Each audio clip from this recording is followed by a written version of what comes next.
The concept of home ownership in the United States.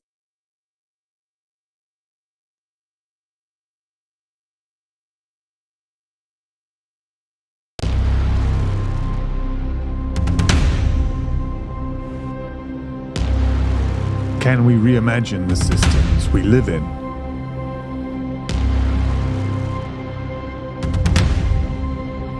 How can economics reflect our common humanity?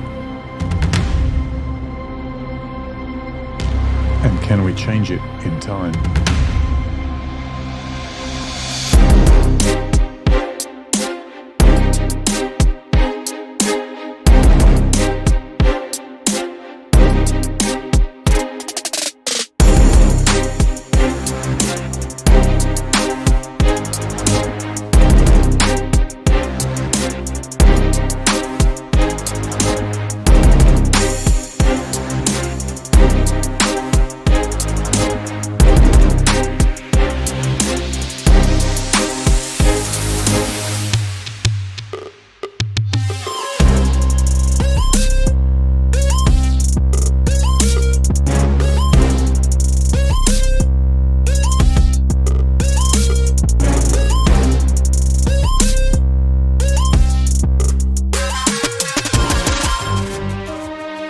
To Real Time with Steve and Friends. We've got a special guest with us today, Denise Hearn. We're going to be talking about her co-authored book, The Myth of Capitalism, along with her current work, Embodied Economics. Now, what does that mean? Well, we're going to find out today. Be kind, stay safe, and enjoy the show.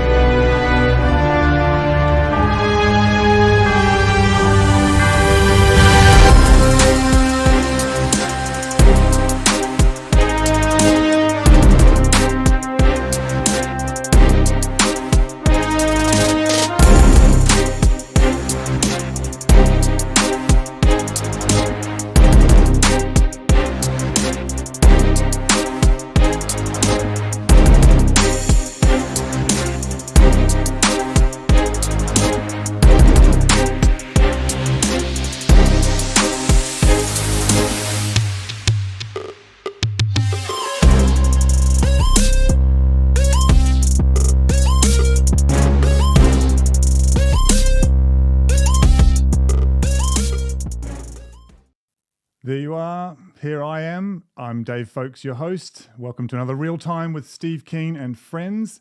Our friend this week is Denise Hearn, co-author of The Myth of Capitalism. She's been keen to point out that she is not an economist, which of course makes her instantly more likable. To give you a taste of what's to come in the next 2 hours, Denise and Steve will be discussing Monopolies and Antitrust, which might be making a bit of a fashionable comeback. Are efficiency gains used to reduce competition? Is neutrality in economics a myth? What role does system thinking play? And the big one, does economic storytelling shape reality? For an example of that last point in action, President Biden reminded us this week on Twitter of his housing plan announced back in March, aimed at fighting out-of-reach property prices by giving new home buyers up to $400 a week to help them get on the property ladder. Because ever-increasing house prices is an economic narrative that most people buy into, we don't see the absurdity of a policy that will add to the problem it's trying to solve. That sage, beyond her age, Kyla Scanlon, had this in response.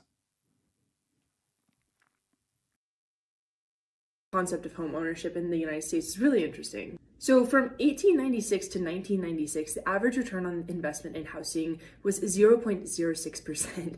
The situation that we're in right now, where housing is this speculative asset that sort of pushes you toward the American dream, is something that's probably not sustainable. Kyla, you can't say that. Questioning the narrative almost sounds like blasphemy, right? The idea that your primary residence or family home can also be a speculative asset that locks in wealth is an economic narrative and a powerful social one. Certainly good for some, but even putting aside the intergenerational problem it sets up at a system level, aren't we just selling and then buying back into an inflated level? So how's everyone really better off over the long term? Truth is, some people definitely are, and so that becomes part of the self-reinforcing narrative. Then, with the economic narrative in place, all sorts of laws and regulations build up around that narrative to strengthen it. And powerful interest groups will, of course, grow with it and want their interests protected. And then we get to today where it feels like a law of physics instead of a narrative that can be changed. So although we won't be talking about property specifically, I wanted to give you an example from the news cycle this week of the sort of narrative that we've become pretty blind to, that Denise is also really good at uncovering. But this is the bit that bakes my noodle. Is it the narrative and the social contract based on the dream of having a place you can call your own that came first? And then, laws and regulations supported it later. Or was it legislation like the GI Bill in the US and others like it elsewhere that encouraged and shaped that narrative that came first? Maybe it's both. In short, are economies just emergent, or are human beings more intentional than we give ourselves credit for? Hopefully we'll find out. Yuval Noah Harari pointed out this unique human ability in a quote about bees that I've been obsessed with for years. Bees, he says in Sapiens, cooperate in very sophisticated ways, but they cannot reinvent their social system overnight. If a hive faces a new threat or a new opportunity, the bees cannot, for example, guillotine the queen and establish a republic. Now, I'm not saying we should be guillotining our mortgage advisors anytime soon, but metaphorically, this is the kind of thing that Denise is going to walk us through. So you're in for a treat. But first, the star of the show, Steve Keen. Here he is. How you doing, Steve? And where are you? Because that doesn't look as familiar. No, it's not. It's actually a brother's place in upstate New York in a town called Bedford, and about 30 miles north of New York City, I think. So I'm over here with this old mate of mine having a bit of a holiday in New York, a bit of a break from work, which is almost a first for me for the last God knows how many years. And part of it was meeting his brother, who used to design computers back in the days when I worked in computer software reviewing. And he designed the world's first true laptop computer, which you'd never heard of because it got screwed over by the finance sector in Australia and never saw the light of day, beyond a few sales to people like myself. So it's good fun to catch up with him. Very good. And I noticed you've been hobnobbing with various economic celebrities, well, one in particular. Stephanie, yeah, that was great fun. So Stephanie lives in Long Island and in Stony Brook, which actually I was quite intrigued to find Stony Brook University, where she teaches, is the highest ranked public university in New York. So it's on a similar level of status to UC LA, UC SF, etc.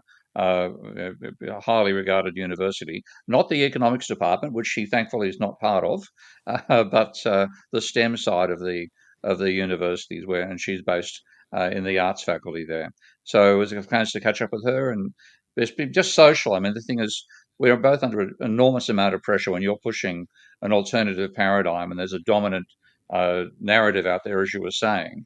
Then we're the ones who cop the shit from all the mainstream thinkers. It's just nice to sort of share a Bloody Mary and think various negative thoughts about where the blood could be coming from.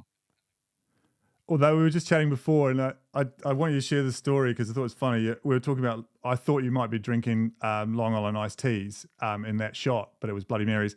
But you did a triathlon, which is there's a whole side of Steve I didn't know about. So hang on, tell me about this triathlon and tell me about what you were drinking. This is going back literally decades, and I'd actually split up with my first wife and then got back with her afterwards.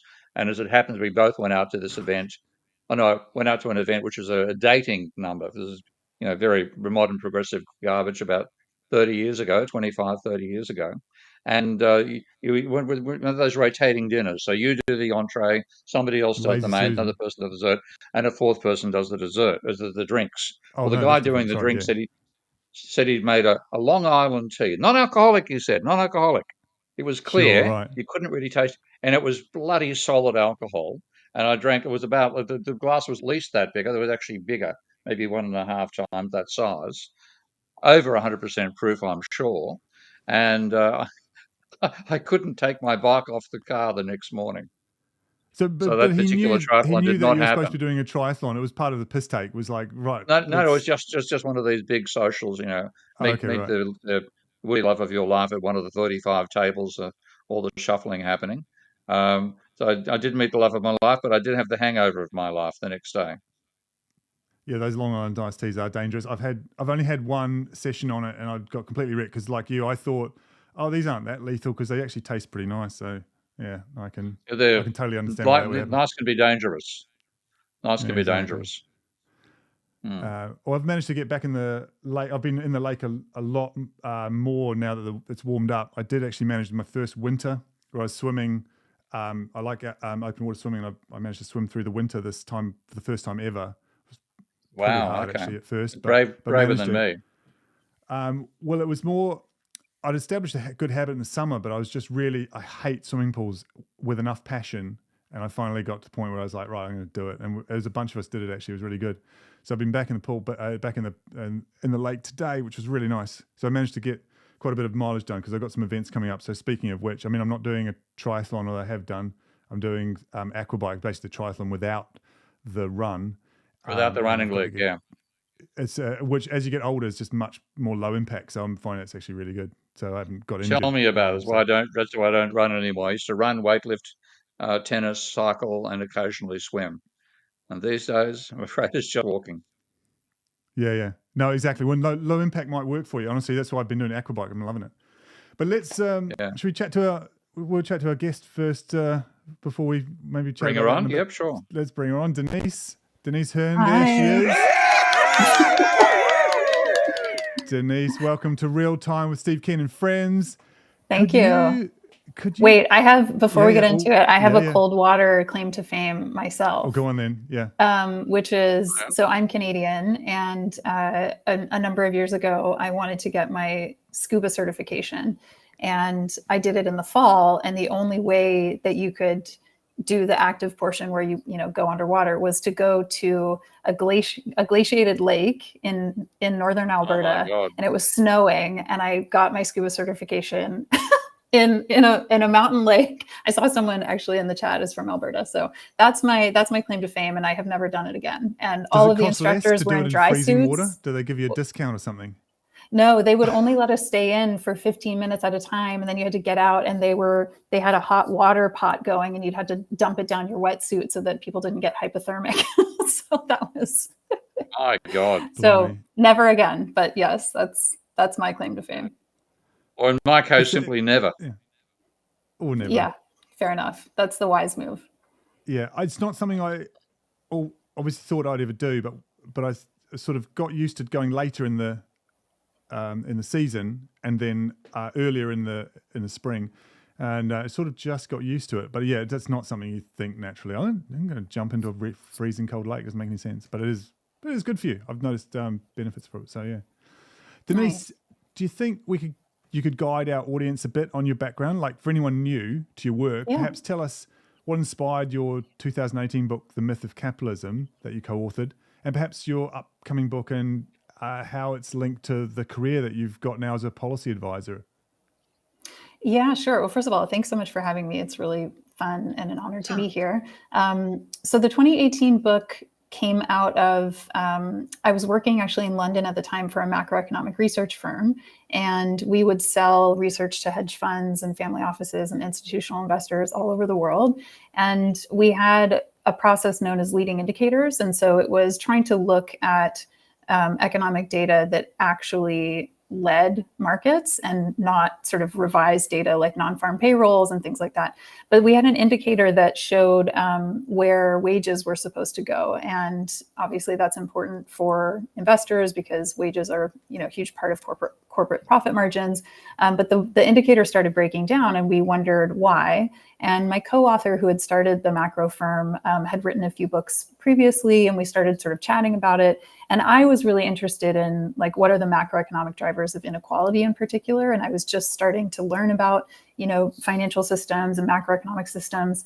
And so as we dug into the research, we sort of found at the time what was under discussed. There was a lot of academic literature that was talking about it, but it wasn't sort of mainstream in the policy discourse. And that was the role of industry concentration and how that was stagnating wages, how that was, harming consumers, how that was contributing to declining innovation, smaller or fewer IPOs and things like that. So we wrote this book, The Myth of Capitalism. And the whole idea was, even if you think you're a staunch capitalist, capitalism involves competition. And basically competition is withering away. So wrote that, quit the day job, started my own sort of writing and consultancy business. And I was really interested in this question of if concentrated economic power is the problem, from a systems perspective, what are the leverage points to actually get at that? And antitrust is one way, and it's a really important way. But I would say that my thinking sort of goes beyond antitrust and competition policy because,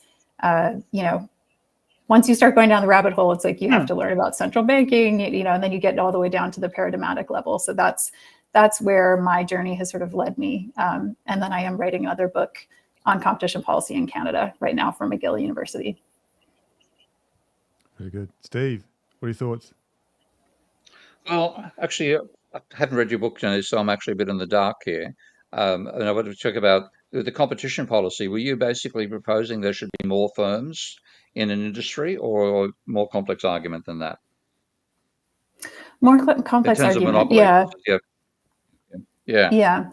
So, I mean, the thing that has kept me interested in this policy area is that it's incredibly complex. And from my perspective, competition is about much more than just adding more competitors to an industry and stirring. It's really about analyzing how economic power calcifies in systems and what are the tools that we have to try to rebalance that power across the economy for different types of stakeholder groups. And that implicates everything from trade policy to IP, law to labor rights and so forth. And so it's kind of a locus where you can explore a number of different industries and you start to see you can recognize the patterns of how particularly how monopoly power is both aggregated and then also exercised. So I think that's what continues to sort of keep me interested in this space, even though I also recognize from a systems perspective that some of this like sort of reflexive process within economic systems cannot be tamed by this sort of regulatory apparatus, the regulatory tools that we have essentially. Because one thing that I'm a critic of the conventional theory of the firm, as you'd be aware, and that basically argues monopolies are bad because they're bigger, and because they're bigger, they actually have they produce a lower output at a higher cost. That's what students learn in a microeconomics textbook. And when you take a look at the real world, there is no such thing as a monopoly, the way the textbooks define them. There's no such thing as perfect competition.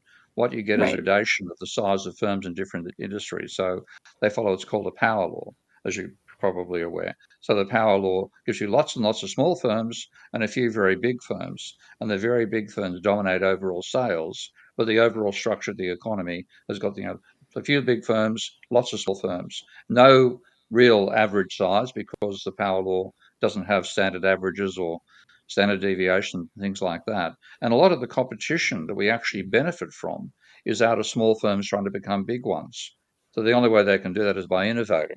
So it ends up with me having a fairly ambivalent attitude towards big firms and competition policy.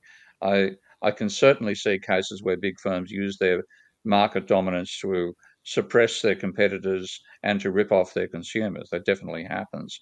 But overall, I mean, things like, for example, Amazon, which people often see as a monopoly in the retail trade, that has succeeded because it's reduced the cost for consumers. It's not the case that their costs are higher; their costs are lower, and we then get a benefit out of the monopoly that is left out of conventional thinking.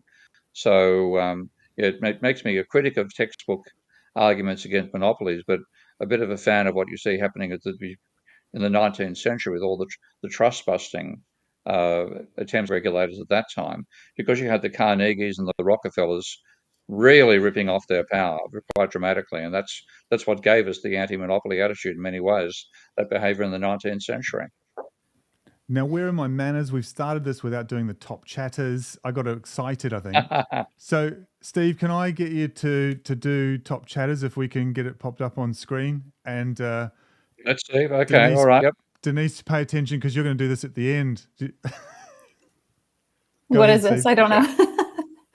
We'll explain. Okay.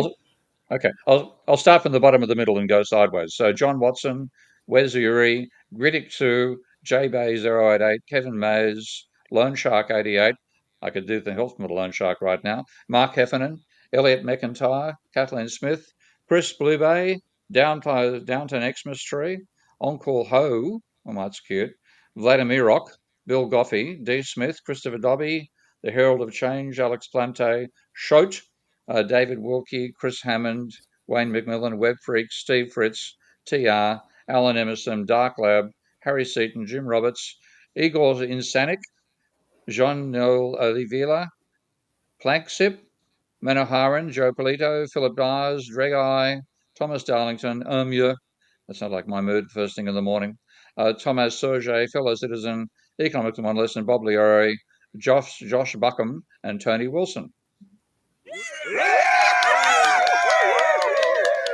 Very good, Denise. All we'll do at the end is we'll get you to do the same thing, but you can just read down the list. You don't have to do anything too fancy like Steve did there. But let me just help the audience if I can. Let's do something practical. I've got a good old ink cartridge here, and my wife bought this week for $15.99, and it is 3.2 milliliters. Okay, so even after taking into account the cost of production, shipping, and marketing, that's just shy of £5,000 per litre.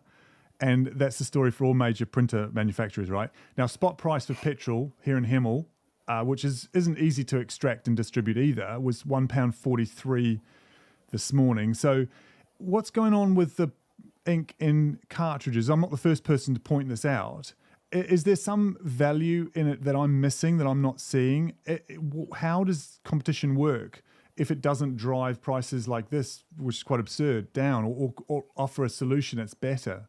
Because Denise, I've heard you talk about the airlines in similar ways where there seems to be a lot of price, if not, we won't call it fixing because they don't automatically talk to each other, but there seems to be either a culture or there seems to be some mechanism going on where this stuff stays ingrained. Yeah, I mean, I haven't looked into ink cartridges in particular, so I can't speak to that. But yeah. No, that's okay. But when you look in aggregate, so in the U.S., one of the most startling stats is that in 1980, the markup, so the price that firms would charge above their marginal costs, was 18%. And when you look at it today, it's averages 67% or even higher. So you can see that there's been a steady increase in aggregate markups over time. And what's happened, and by the way, Steve, I totally agree with your assessment. I think notions of sort of perfect competition are, of course, ridiculous. But what we've seen is that as industries have steadily concentrated, particularly since the 1980s, where there's been waves of mergers and acquisitions across every kind of known industry, even there are natural monopolies that do emerge, of course, especially when you get economies of scale or certain industries where those economies of scope make a lot of sense. But what we've seen is there's been a very intentional drive that's financialized, sort of shareholderism driven consolidation in things like local veterinary practices or non-globally tradable goods. So it doesn't really make sense that they need to be so highly concentrated. And when you have that type of consolidation happening, it gets much easier for just a few firms to watch each other and potentially coordinate price rises without having to collude directly, but they can sort of tacitly collude. And that's something called, it's like colloquially, it's price following, but there's another term called conscious parallelism, which is basically you just sort of, look at what your competitors are doing and you keep sort of matching each other on price. And now with algorithmic pricing, that's also much easier to do. And you said 63% was the average markup these days. How did you put the data together for that? That's I'm happy to share the paper. That's not me. That's if I'm remembering, it's Jan Eekhout, who's an economist who's done quite a bit of research on market power and sort of pricing, and he's done that within the U.S. and also globally. And globally, you can see in most developed countries, it follows the same trend where the markups are getting more significant over time, much more significant. across industries. So I think, to your point, Steve, as well, like Amazon and the tech firms, the reason why they went unchallenged by the competition regulators for so long was because they were offering free products. So what had happened with antitrust is that it had gone from that early focus on power and sort of economic power, concentrations of economic power. And there was an intentional intellectual capture in the 1980s that caused antitrust to start becoming more and more focused just on price and sort of consumer welfare as measured in price. And so when that happened, all the other types of things got ignored, like effects on democracy or workers or smaller suppliers. And so that's why now there is this big resurgence in the US under the Biden administration to sort of, reassert those original intentions of antitrust law. Which is great because the economists, as usual, they weakened the whole area dramatically by simplifying it down to being a higher markup, price setting marginal revenue equal to marginal cost was their sin, rather than suppressing competition or buying products and shutting them down. I mean, I've seen so much of that in my time in the computer trade, the extent to which corporations would buy software not to sell it, but so they could shut the competition down. And the same thing in newspapers. My last experience of that was Rupert Murdoch, who purchased a thing called Business Spectator that I used to write for, and I was the most read columnist on the site, it turned out, because after Rupert bought them out, they used to use my stuff for free. And I said, I'm sorry, Rupert doesn't get my stuff for free. So they agreed to pay me. They agreed to pay me $1,000 an article, which kept my finances ticking over for a while after I got shafted by the University of Western Sydney. But then I knew from past experience, won't be long, Rupert will shut this down and he gets rid of a competitor. And that's exactly what happened. So Business Spectator was shut down. I lost my $1,000 a week from Rupert Murdoch, and the competition was gone, and he had to sell himself again. And that's so often how those large corporations will behave. Yeah, there's actually a term for it. It's called killer acquisitions, and it means exactly that, where the acquisition isn't meant to expand the innovation potential or to commercialize the technology, but it's really just meant to get a competitive threat off the market. And I was just reading a paper this week that had looked at a number of thousands of pharmaceutical acquisitions in the US, and they conservatively estimated that I think it was between 5 and 7.5% of the acquisitions were solely to basically killer acquisitions, and because the drug what overlapped with the existing portfolio of the dominant firm. So they really just wanted to take off the competitive drug from the market. Oh, yeah. Now that is what we need antitrust against, but antitrust against the whole idea of large firms and believing that having more small firms will give you a better outcome for consumers. I think it's just wrong-headed analysis from mainstream economists. But because they dominate the bloody narrative, as Dave was saying earlier, we're stuck with this stupid idea. So one thing I'm trying to do in my most recent book, and it's a chapter I've already published on Patreon and Substack, is to show that the profit maximizing model that people get taught in the textbooks, that you maximize by equating marginal cost and marginal revenue, is empirically false. The vast majority of firms settle this price, which is fixed, doesn't vary a great deal, and they sell as many units as they can. They've got constant marginal cost, constant or falling. So every sale increases revenue by price minus marginal cost. And the best tactic for them is to sell as many units as possible versus the natural limit to production that is implied by the mainstream economic theory. So if you're helping trash that stuff, we're on the same page. Yes, definitely. I'm curious, have you followed Isabella Weber's work at all, the sort of seller's inflation? Yeah, very much. I'd be curious to get your thoughts on. Yeah. Well, let's see, again, Isabella's work she comes out of the tradition of Mikhail Kalecki's analysis of how prices are set.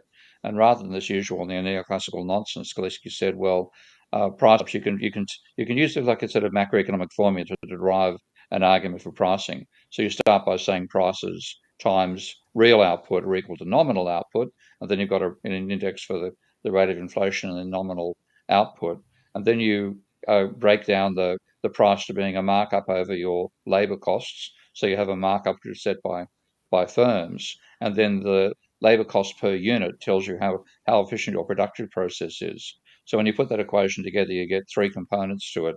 The rate of change of prices is the rate of change of markups plus the rate of change of money wages minus the rate of change of output per worker. And when I did that same analysis, nowhere near as detailed as Isabella's work, but it confirmed her argument that what actually caused the inflation during the COVID period was, for a few months, it was wages increasing faster than the rate of inflation. But for virtually all of the COVID period, like, all but 5 quarters out of about 20, 15 to 20 quarters, markups are rising faster than the rate of inflation, and wages are rising more slowly than the rate of inflation. And the remaining component, of course, was the decline in productivity courtesy of supply lines were disrupted by COVID. So yeah, so very much a fan of her work. Do you also know the work of Blair Fix? Yes, Blair's fantastic as well. Yeah. Yeah. So how did you because you've got your portfolio of non-orthodox economists is quite broad. So how did you come to this position in your economics to being a fan of the heterodox crowd and a critic of the mainstream?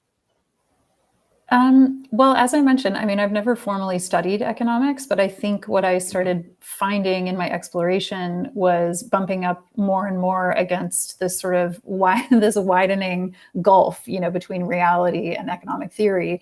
And you can see that playing out in how it directly impacts policymaking. And, antitrust is one of those great examples because you can see where the insertion of sort of neoclassical economic thinking then becomes, calcified in the law. It becomes, as an example, in Canada, they actually had written into the legislation efficiencies defenses, right? And as we know, efficiencies defenses, or like efficiency, firms claiming efficiencies by way of lower prices, they failed to meet their own mandate. But it was basically a way of just allowing them to do unchallenged mergers and acquisitions. So I started to explore, and I think become really interested in how our economic theory and paradigms really shape systems in very real and tangible ways. And that's where I started kind of just doing a lot of my own reading from different economists, both past and present, and also being, I think maybe back to Isabella Weber's work. I think what her work shows as well is the strength of narrative to really impact real world kind of decision making. And so it was the shared narrative of inflation allowed firms in concentrated industries to then, participate in this kind of seller's inflation because everyone was doing it at the same time. So, so I think, to me, kind of understanding the origins of our thinking and of our values and how they actually shape these systems is really what caused me to become interested in this whole field. Well, Denise, let's go to that idea, that central idea of a lot of your writing. Let's talk specifically about embodied economics and what you mean by that, how our economic storytelling shapes reality. That Yuval Noah Harari quote I had at the beginning there about bees and how we're quite unique in the animal kingdom to be able to shape our world through stories is often seen by creatives like me as the human superpower. And I guess it's always been therefore compelling to me that it turns up in economics, because it does. As other economists or at least people in the economic space notice this as well.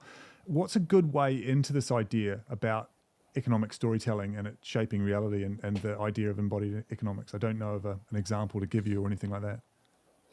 Well, I love this quote by the writer Jenny Odell, and she says, the story is the most important technology that we've ever created as humans. And actually, there's also I gave a Long Now talk, which is a foundation in San Francisco in January. There's another talk by a guy named Neil Gaiman, and he talks about how, at the outermost range of lifespan, trees are probably right up there. They can live, hundreds, hundreds of years.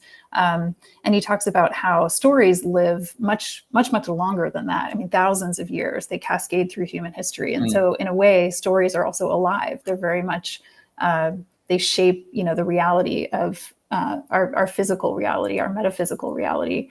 And so one way that I kind of first came into this, tying it to economic storytelling, was having a chat with my friend Katrine Marcel, who's another phenomenal sort of feminist economist.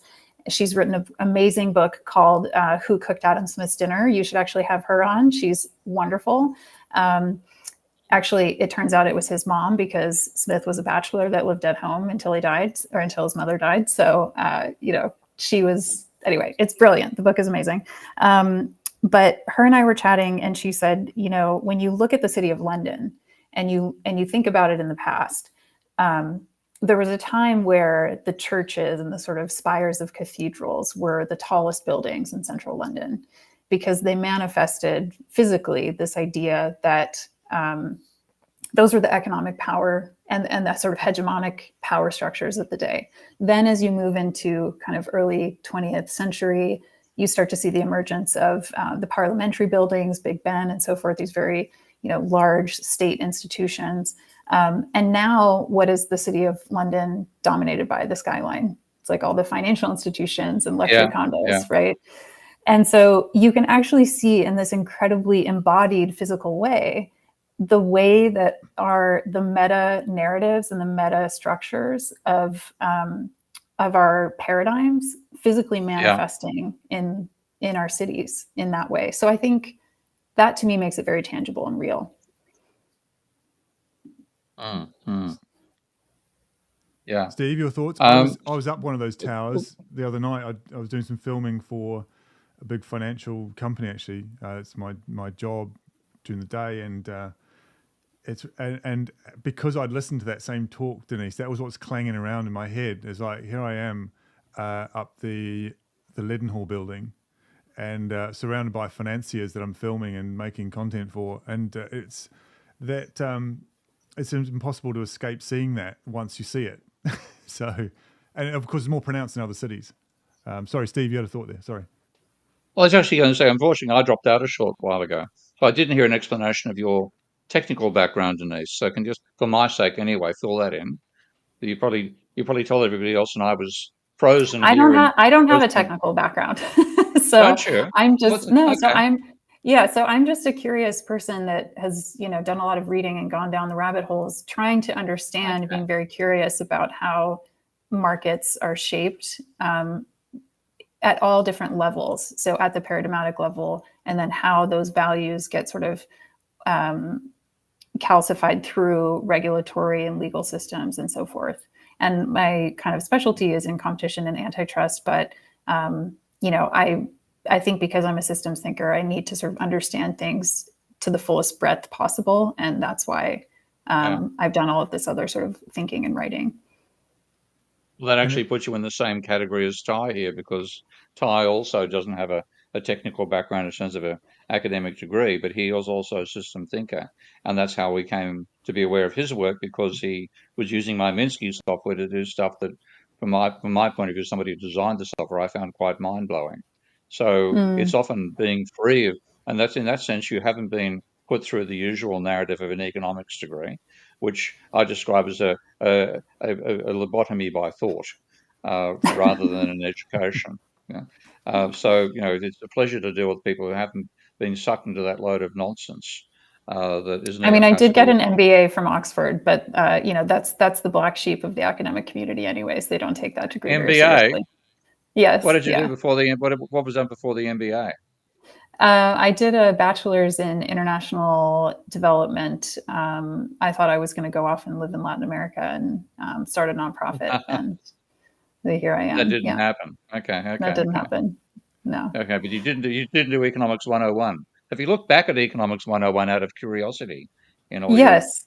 I mean, it's incredibly fanciful, right? I mean, so I think, I feel grateful. I feel like, I've been more self-taught. I've been influenced by David Graeber's work. I love his book, Debt, The First 5,000 Years, and many other thinkers. And, I also think that there's there's also a huge gap even in the sort of new economic thinking. I'm very inspired by, Eric Beinhocker's work. I sort of did a rabbit hole on complexity economics and emergence. And all of that is very important. But I also think a lot of the thinking is also very sort of Western hegemonic. And the more that you read indigenous thinkers, even language and how language shapes our paradigms. I read a book by Robin Wall Kimmerer last year called Braiding Sweetgrass. It's very popular. And in it, she says that her native language, Potawatomi, is 70% verbs, whereas English is 70% nouns. And so even in the syntax of our language, we become very possessive of the world versus relational. Yeah. And all of this contributes to how this sort of co-shaping of our thought and how it trickles into disciplines like economics or, even legal disciplines as well. I'm going to take this opportunity to sneak in a quick plug for one of our sponsors, planksip.org. As a philosophy and culture media outlet, Planksip helps emerging thought leaders with personal branding by co-creating organic content. You can find them at planksip.org. Denise, can we talk about paradigms like efficiency and innovation, how they solidify market power? I've heard you talk about this before, and I think the audience would love to hear about it. So I guess look at it this way from my point of view, and you can correct me if I'm wrong, but of all the things that capitalism is criticized for, efficiency and innovation are usually seen as its saving graces, right? But you've suggested that those attributes may actually calcify and solidify market power. So how is that? I'm actually just about to write a paper on this as well. And I think sustainability is the next sort of iteration of the efficiency innovation claims by firms. So in from my perspective, again, this sort of goes back to language and who gets to define the terms of language. And what you see in antitrust is that, as I mentioned, in the 1980s, there was this sort of Chicago school interpretation of antitrust law, which basically said we shouldn't care about economic power. We shouldn't care about any of the sort of original zeitgeist for how antitrust law came into being. We should really focus on efficiency gains. And I think that was coming out of, high inflationary period in the 70s and 80s. And so you could understand that this focus on low consumer prices was paramount at the time, but it went beyond that. And it basically said, firms could get as big as they want. They can, become monopolists as long as they, as they propose to the agencies during mergers, as long as they claim that the merger will create efficiencies that will then get passed on to the consumer by way of lower prices, will allow the merger to go through. And that's seen as it became the kind of normative goal of antitrust law, and that became the North Star for policy.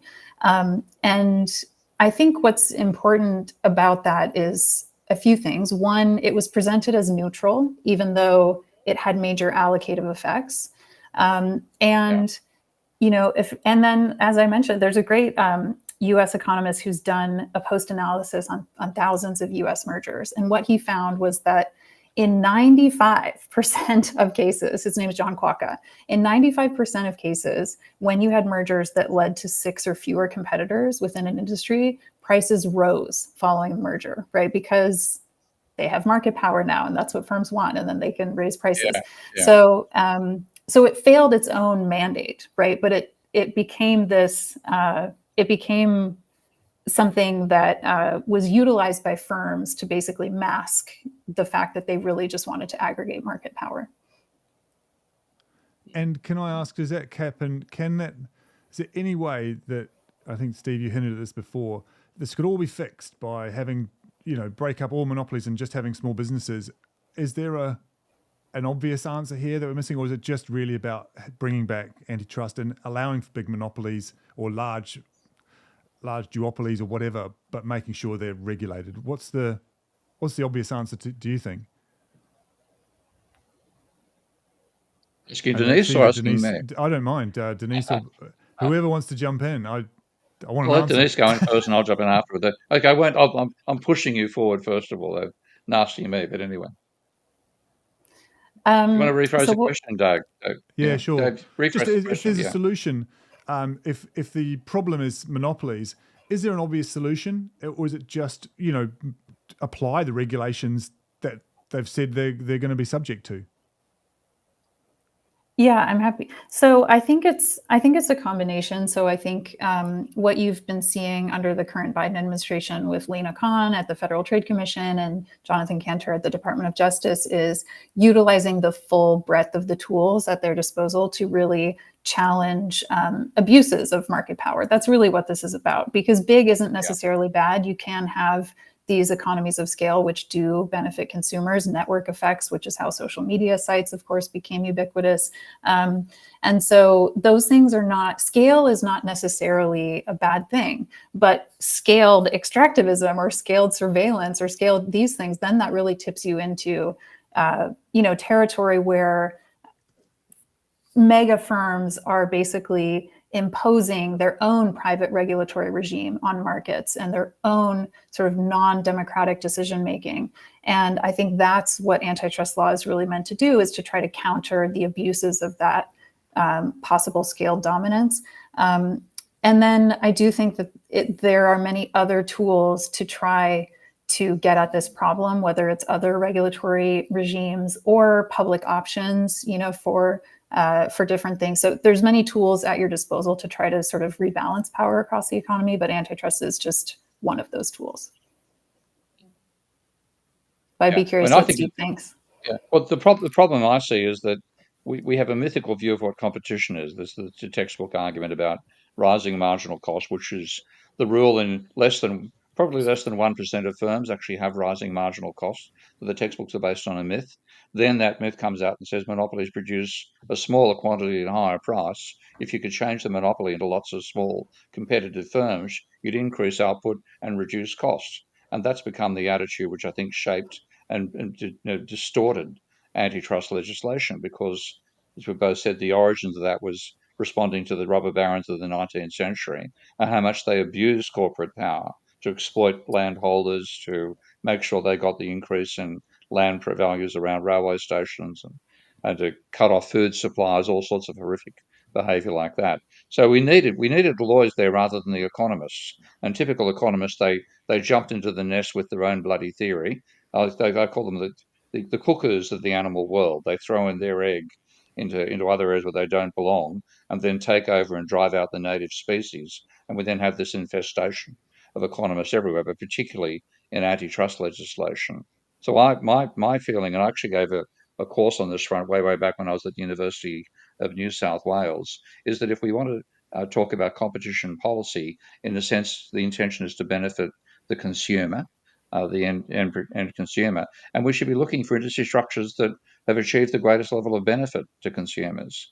And in that sense, one example I used was the computer industry, which, despite some obvious exploitations of market power, the rate at which computers have improved, and improved therefore what the consumers get to use, is far greater than most other industries. Partly it's technological. There aren't many industries where you can reduce the power consumption and increase the amount of work you do, the whole processing effect of Moore's law and so on. But there is this extent to which the competition in computing overturned previous dominant structures. So if you look at what the computer industry was like in the 1960s, it was IBM and the bunch. Do you know what the bunch stands for? I'm old enough to ask this question. Okay, it stands for Burroughs, Unisys, National Control Data, Honeywell, Control Data, National. N is national, Control Data is the C, and H is Honeywell. And they were the IBM plus those five firms were the dominant ones in the industry. And they were all trying, what IBM was doing is classic anti-competitive behavior. Every time they came up with a new computer series, they'd make sure the peripherals for the previous model didn't fit the next machine. So you had to buy all these plugins, as they were called, to actually use the computer. And so Burroughs and Unisys and NCR and so on specialized in making cheaper versions of the same plugins. And that's all. That's what competition the majors were looking at. They weren't even looking at little firms like, for example, Hewlett Packard or Microsoft, et cetera, or there's the CPM computers before that. So the competition innovation came from the small scale, and then they completely turned the industry over. So that evolutionary process is what I'd say you need to have that evolutionary process going on to be able to talk in terms of a genuinely competitive market that benefits the consumers. And then in that case, what you'd be looking at is things, for example, just use a random example, like for example, News Corporation using its power to remain dominant. So you had the same company being at the top all the way through, and that characteristic is more indicative of corporate power being used for bad reasons rather than for good. So that's what I'd rather have, and that combined with lawyers. I think antitrust legislation is a place we need lawyers and investigators in, not bloody economists. Yeah, I'll just respond to that quickly. A few things. So completely, completely agree. And I think it's not just at the theoretical level, but economists now are brought in to the merger cases or the anti-competitive cases, and they create all their fanciful models and so forth. And so they've become major nodes of adjudicating the law, which is also, it's a huge problem. But I would just add that antitrust isn't only about consumer welfare, and that's a big debate right now. Is how much should we consider market power effects on workers? How much should we think about it in terms of innovation and smaller suppliers? So one of the initiatives that I helped launch was called Access to Markets, and we spoke to entrepreneurs across every possible sector imaginable. We talked to farmers, we talked to software developers, we talked to independent pharmacists, and they all have some dominant gatekeeper that makes it really difficult for them to compete fairly on fair terms. Because similar to the railroads, if you are the Apple, Google duopoly on the App Store, you as a developer have to pay 30% of whatever you earn to the gatekeepers. And that's it's a private regulator, essentially de facto regulator, imposing their own terms without being held accountable. And so that's increasingly a big debate too, is sort of how much can the antitrust laws, and actually we do have laws. There's one called the Robinson-Patman Act, which was meant to eliminate price discrimination between dominant retailers and smaller suppliers. So I just to say that it also, that's why it is a complex area, because every economic stakeholder, is trying to access markets on fair terms. And, really what you want to do, what antitrust is best at doing is, like with the IBM example or with the Microsoft example in the 90s, is when firms are abusing their market dominance and actually actively preventing innovation and that creative destructive process, to kind of get the policeman at the elbow and, make them, sort of tend the garden of markets, if you will, so that those new innovations can actually emerge and have a chance to compete and become the next, big product. Yeah. As an And example, sorry, go. Yeah. You go, Dave. I'll come in a sec. It was just an example that I'd heard Denise talk about that I'm going to get her to repeat. But when people think about these things, like, what is the practical example? What happens in my day-to-day life where this is a problem?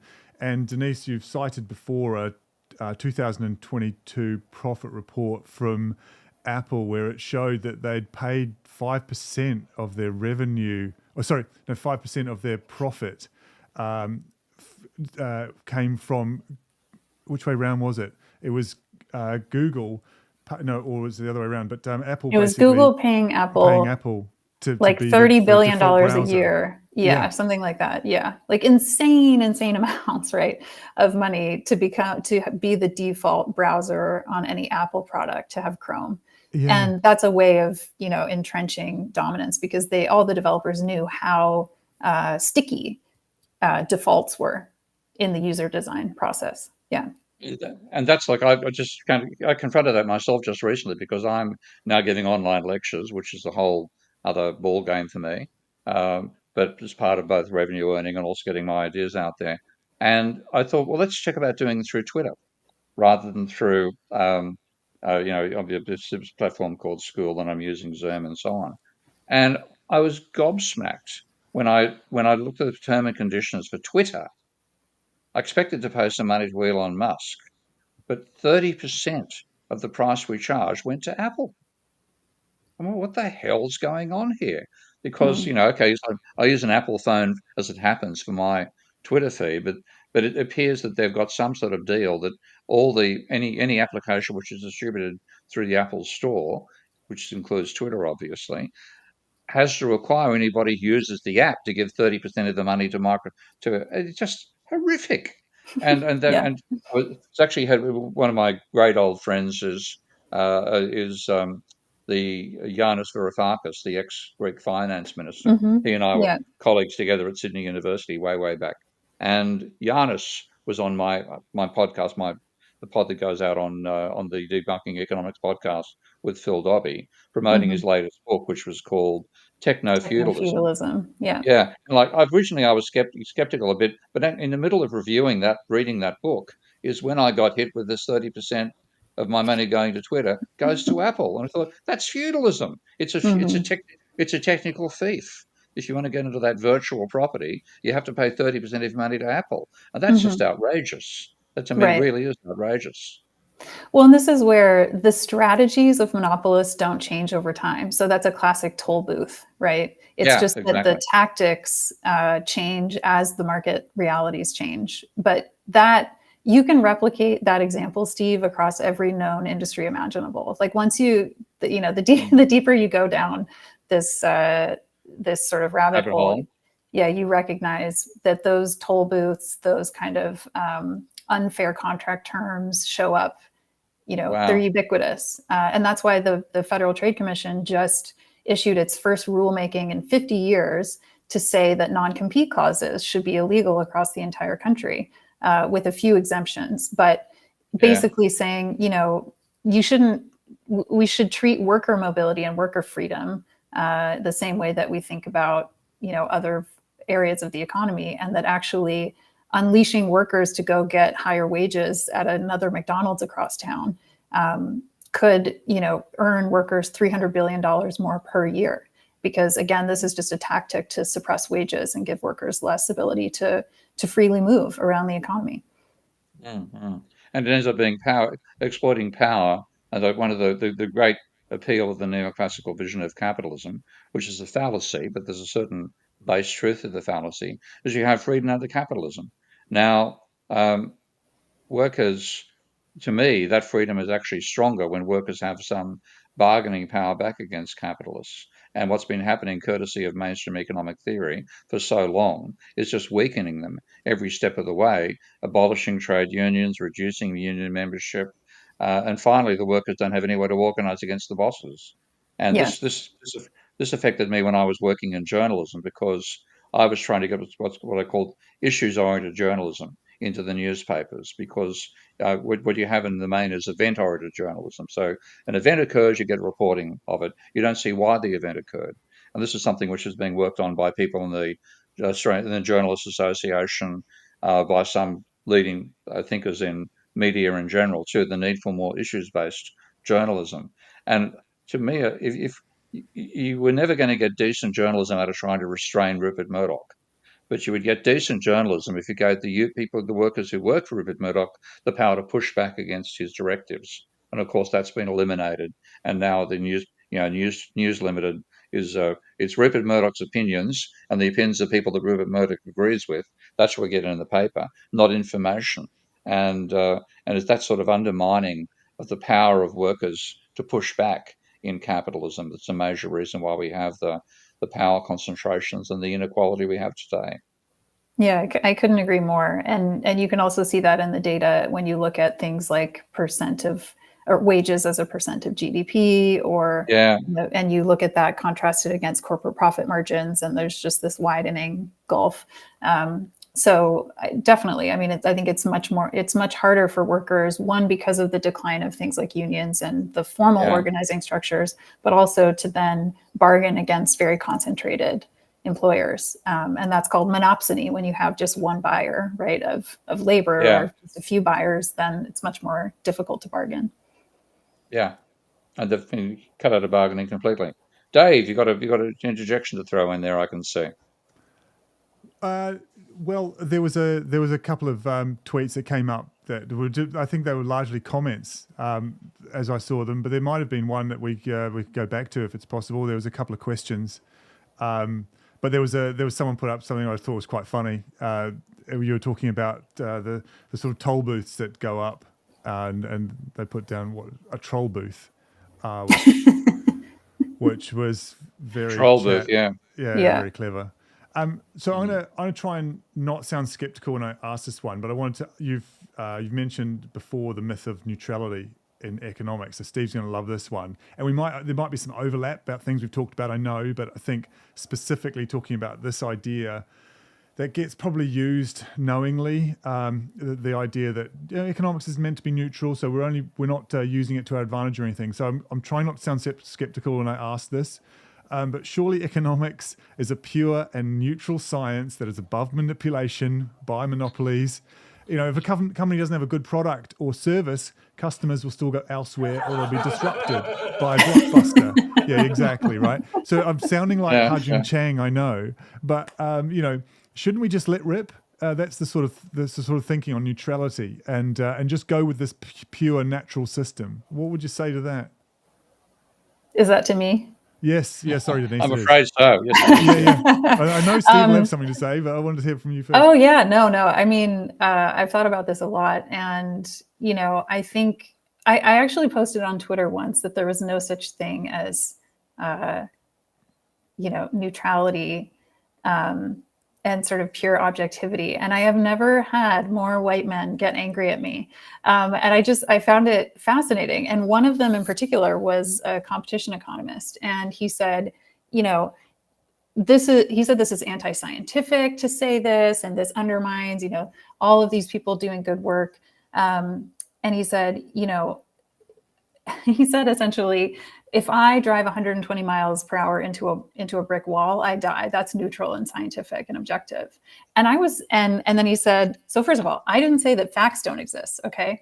But what I said is that our observation of the facts can never be is never fully holistic, right? And even now we know this because animals have completely different umwelts. They have a totally different sensory experience of reality than we do. And also, it's my understanding that quantum physics tells us that we only understand a sliver of actual reality based on our sensory experience and our observational capabilities. But then the next thing that this person said was, similarly, so if I drive into a brick wall, I die. Similarly, if I restrict output, consumer welfare decreases. And that is the same thing. That is also as fact specific as driving into the brick wall. And I thought, here's a perfect example of the kind of hubris that I'm just describing. Because actually, what if it's a net harm industry? I mean, we're basically living at a time where we're bumping up against our ecological thresholds. And you're telling me that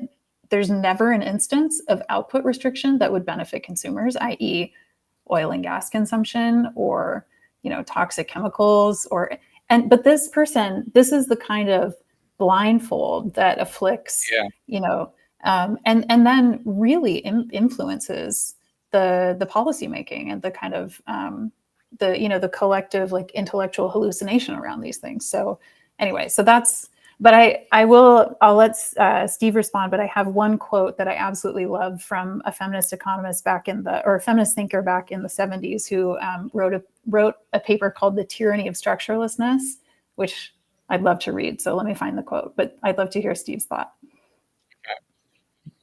If you find the quote, and I'll go on the same point. I mean, the whole argument about freedom, capitalism means freedom, leaves out the existence of a struggle over the distribution of income from workers and capitalists, which has always been the case. We used to have a struggle for the distribution of income between peasants and landlords, and nobody would ever argue there wasn't a struggle of a power struggle in that sense. But they say as soon as there's capitalism, there's no more power struggle. Well, bullshit. A huge part of the profit is reducing wages, making it harder for workers to bargain, isolating them. So there's been a huge amount of power concentration in that particular area. And then the other side of that thinking, as you've alluded to at the end there, is that this is imagining we're all isolated. Okay, we're in a market system, we're all isolated. great combination. But the idea of the isolation is that whatever I do only has direct impact upon you. There are no indirect impacts. Now we look at the scale of where we are on the planet today and the amount of overproduction, excessive consumption, which capitalism has clearly encouraged as well. But that consumption means that what I do desperately affects what you can do somewhere else in the world. We are interdependent, and the mainstream way of thinking about the economy completely leaves out that interdependency from the ecosphere itself. And that's, I think capitalists, the neoclassical economists, this is actually going to be the title of my next book, neoclassical economists will destroy capitalism in their attempt to hang on to it, because they're destroying the capacity for us to exploit the free energy we find in the biosphere. And that's really been the basis of the increase in income we've had over the last 250 years. And it's now at the point we're continuing to destroy the biosphere itself, and we will cease having a capitalist economy, courtesy of economists. Well, speaking of troll booths, I think we should go and have a look at some mean tweets. Don't you think, Steve? Because wait, can I just? Okay, oh no, hold on. We've got Denise is going to read. I'm sorry. Quote. I just wanted to read this quote, and I think that'll be a nice place to end because it's really wonderful, and then we can get to the mean tweets. Okay, so this is from Joe Freeman from a 1970s essay called "The Tyranny of Structurelessness." So she says, "To strive for a structureless group is as useful and as deceptive as to aim at an objective news story of value-free social science or a free economy. A laissez-faire group is about as realistic as a laissez-faire society. The idea becomes a smokescreen for the strong or the lucky to establish unquestioned hegemony over others. This hegemony can be so easily established because the idea of structurelessness does not prevent the formation of informal structures, only formal ones. Similarly, laissez-faire philosophy did not prevent the economically powerful from establishing control over wages, prices, and the distribution of goods. It only prevented the government from doing so. Thus, structurelessness becomes a way of masking power." Yeah. And in that situation, money is power. And if you have access to money, then and the workers don't, then you can do what you want to do. Whether it succeeds or not, another story. But the workers themselves can't. So access to money is the ultimate determinant of power in a capitalist economy. And that's probably one reason why neoclassical economists don't want to talk about money, which I find incredibly frustrating. I know. I was hoping we were going to get to central banking, but yeah, we'll save that for next time. We will. That's what we can talk about. We've got another hour to go. Come back. We've got time after the mean tweets. Plenty of time for banking. Central banking, as I don't forget to read them. Read them out live. Read them out loud so that the audience can hear them and then respond to them, Steve, when you're ready. So let's have a look at those mean tweets. Okay, where are they? Did you send them to me or what? I can actually see them. Here we go. No, okay, no, let's see. They're about to happen, I think. Okay, righto. Here we go. So read out from. So do you want me to read them, or I could read them in a horrible voice, couldn't I suppose? You read it out. Yeah, do you want me to read them out? Read it out. Yeah. Okay. Steve, you're a raging moronic idiot.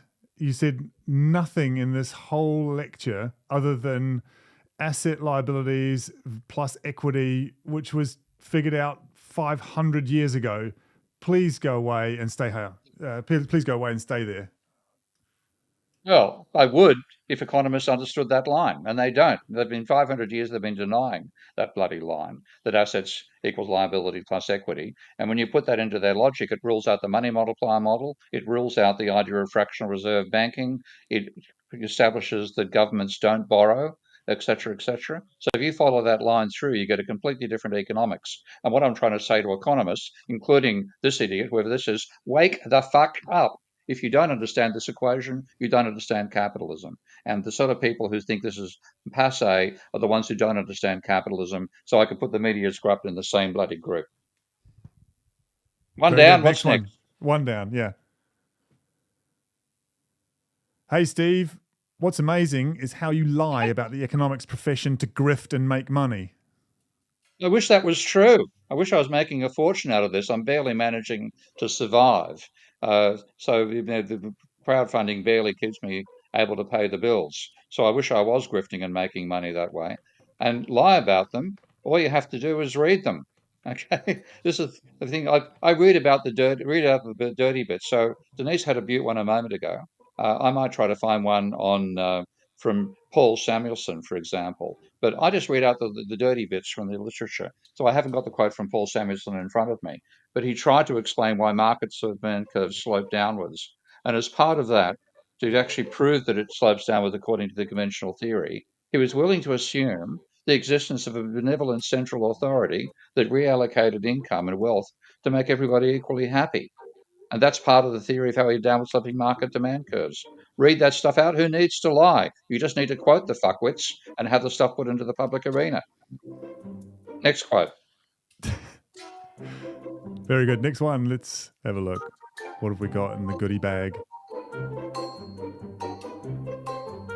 Don't make me make one up. Who's this mulatto person turning up over here? I'm seeing she on my screen. Yeah, we've seen that one. Already done that Is there one more? Here we go. No, we haven't done this one, have we? No, this king guy is a real loon. I haven't done that one yet. No one in a serious position takes you seriously. Yep, and for that reason, there's nothing catastrophic is going to happen in the immediate future. Everything I've said is alarmist, won't take place. You can happily continue going on as you are, and nothing will go wrong because all the people in power don't take me seriously. Good luck.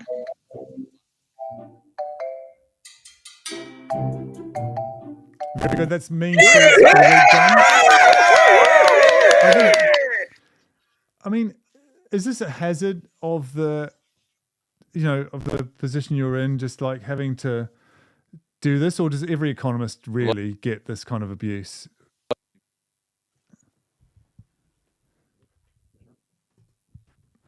What's actually happened? I've got a thing from Restream with Daniel McGill turning up. Yeah.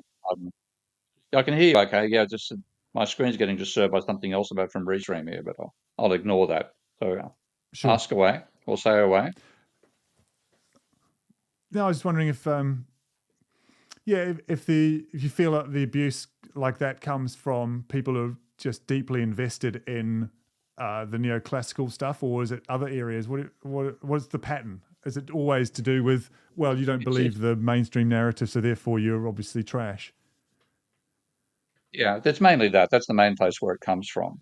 Occasionally I find myself being attacked because I have critical attitudes to how we handle the pandemic as well. But that's mainly outside my own area of expertise. The place I cop shit from is when I criticise the textbook and people think, oh, he doesn't understand the textbooks. No, textbooks were based.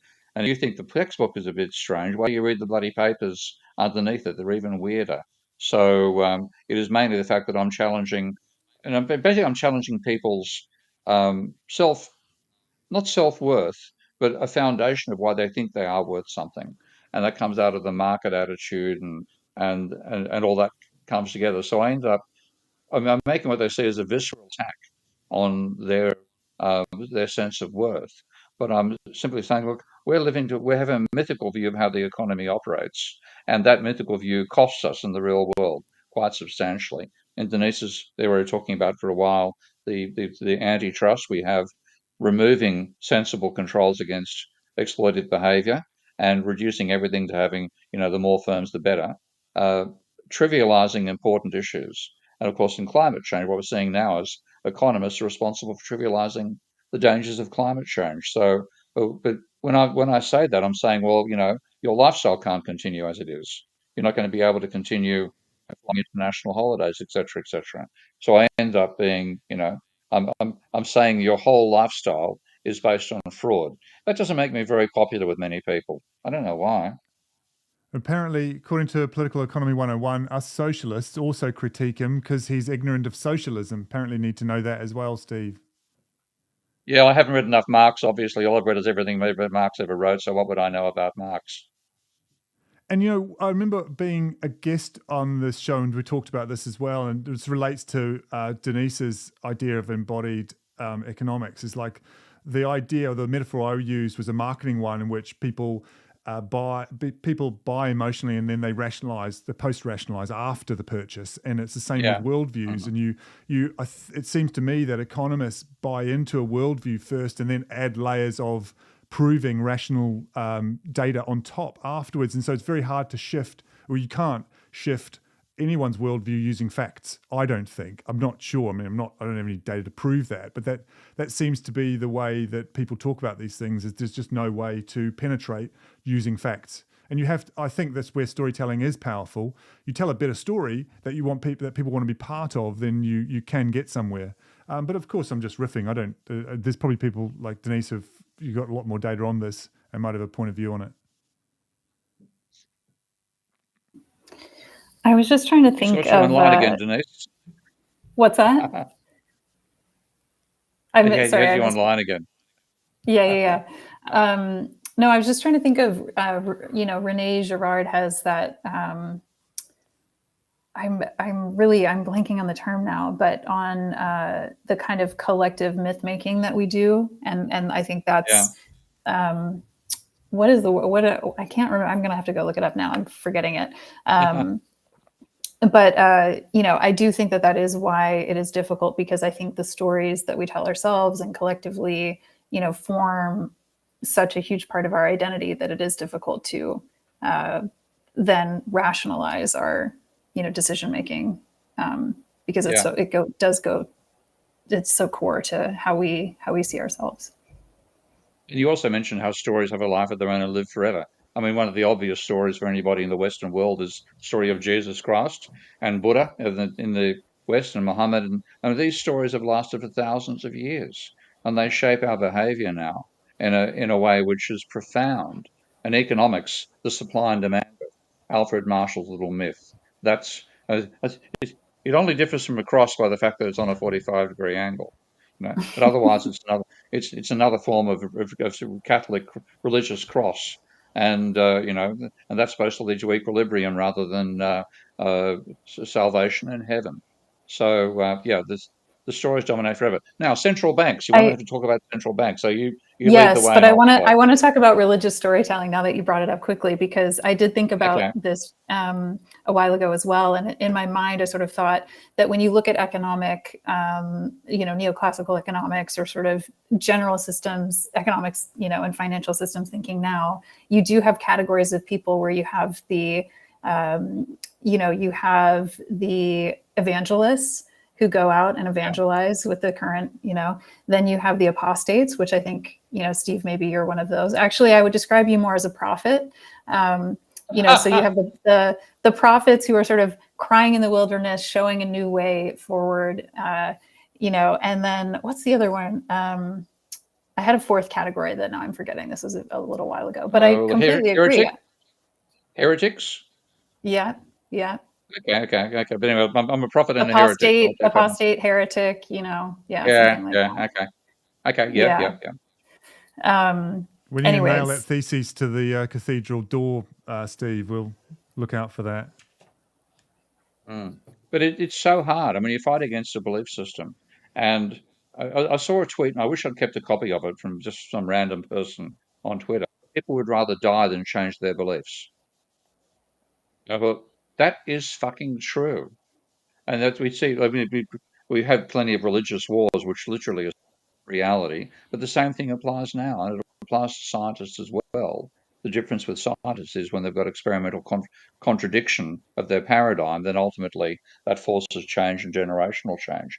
But economists, I think I'd rather try to prove the non-existence of Jesus Christ than I'd want to prove the non-reality of Marshall's cross. I think it's probably easier to convince Catholics that Jesus didn't go to heaven, than it would be to convince neoclassical economists that supply and demand is a bullshit way of analyzing capitalism.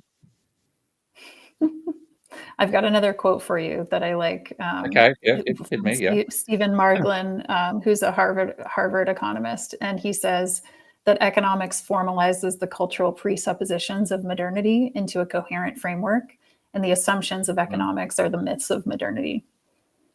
Yeah, they certainly are, unfortunately. The thing is, they're destructive myths. This is one of the dangers, one reason why you're doing your campaigning and I'm doing mine, because these are destructive of the well-functioning of capitalism. It isn't that these myths enable capitalism to take over from the social system. That was fundamentally the role of neoclassical economics when there was still the Soviet system. So it was mainly used to bash socialism. Not that socialism needed much bashing in its actual form, but a way of critiquing it. And then when that was gone, that particular positive element of neoclassical economics disappeared, and now we have it being used to reshape actual capitalism, and it's creating a dysfunctional system.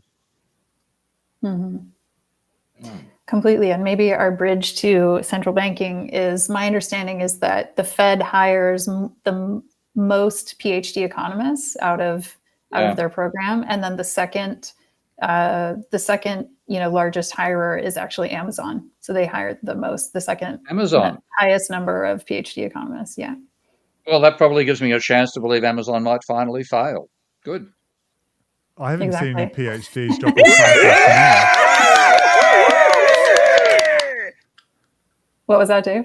So I haven't had any PhDs drop off parcels to me, so I'm not sure where they're all going, but yeah. well, that was what for all the surge pricing and things like that. I imagine they're caught up in that. Yeah. So central banking, take it away. Just before that, Steve, I'm just going to quickly plug your Substack and Patreon. If you're please do. I need the help. Yeah, exactly. If you're new to the live stream and you want to go deeper on some of the things that Steve's talking about, a critical look at economics from a professor of economics. For more, join his Patreon page, patreon.com/Prof Steve Keen, where most posts are free to access, no paywall. And also that's the Substack, and it's easy to find anyway, I've found, and pretty much on any platform. If you just put in Prof Steve Keen, you'll find him. Sorry, Denise, go on. So we were talking about central banking. Yeah, central banking. Well, I appreciate, Steve, all the work you've been doing on busting the myths around money creation, about how money flows in the economy. And I had the chance to interview Chris Leonard. I don't know if you've read his book, The Lords of Easy Money, but it's sort of an expose on the Fed. And it was fascinating because he went and excavated all of the Fed meeting minutes, right? They come out 5 years after the meetings, they make them public. And there was this astonishing story in there where this was the time of Ben Bernanke doing quantitative easing and ZIRP. And there was one lone dissenter within the FOMC group. And he was a Republican. His name was Fisher. And he was against the kind of quantitative easing. But he said he brought this story to Bernanke once, and he said, listen, I have been chatting with a number of CEOs of actual companies, and I recently spoke to the CFO of Texas Instruments, which has a monopoly on those calculators we all had to buy when we were in, doing our calculus in high school. And he said, what he told me was that he's not going to use all of this cheap access to capital and debt to invest in worker training or R&D or any of these things. Basically, it's all going to stock buybacks. And Bernanke's response was, I would caution you against taking the opinions of non-macroeconomists too seriously. And I just found that that in a nutshell was sort of like everything you needed to know about the fanciful thinking that was happening at the Fed.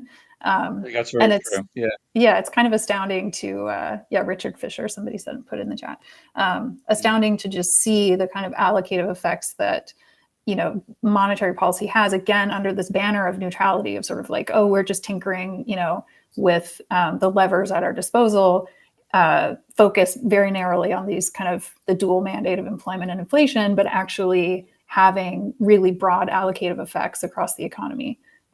But I'm curious to kind of get your latest thinking on, how we could, think about it. It's the same. I mean, you mentioned that many bloody PhD economists. They've all swallowed loanable funds.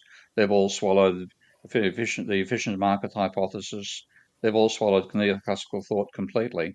And they're just, they have no exposure to the real world. So my favorite person within the central bank is actually Alan Holmes, who died about 50 years ago. But he was the practical person in charge of the actual settlement systems for the Federal Reserve in New York. And he wrote at one point that the idea that of using a regular injection of reserves, which was Milton Friedman's idea about controlling the money supply, suffers from the naive belief that banks lend reserves. He said, in the real world, banks make loans, are creating deposits in the process, and look for the reserves later. Now, you can get that realism I also find in the Bank of England. So the Bank of England, as you know, came up with a paper in 2014 from McGill and friends saying that bank lending creates reserve. Bank lending creates deposits. Reserves play no role in restricting lending or in providing the funds that are lent. And that just comes out of the accounting. Assets minus liabilities minus equity equals zero, as my little turd troll said a short while ago. So that realism is completely lacking, and yet they're in the central, one of the central policy makers for the real world. So quantitative easing, I've read most Federal Reserve minutes up to about 2015, and if you read them, you find them literally believing, as the textbooks say, more reserves, they'll lend them out. Now you look at the accounting, and that can't be done unless all loans are in cash. And what I find with the theories of money, they're not there as theories of money. They're there as theories that explain why we don't have money in our macroeconomic models. And of course, the Fed is probably the major producer of macroeconomic models. And to be part of that religion, you've got to not include banks and debt and money, which, hey presto, is the thing your organization is supposed to control. So I just find it, that they are one of the bastions of the old paradigm, and they're not going to go away. That's the great difficulty is we treat them as experts because anybody who has a PhD in a subject is regarded as an expert in that subject. Engineering, fair enough. Physics, fair enough. Economics, you believe a whole set of interlocking myths.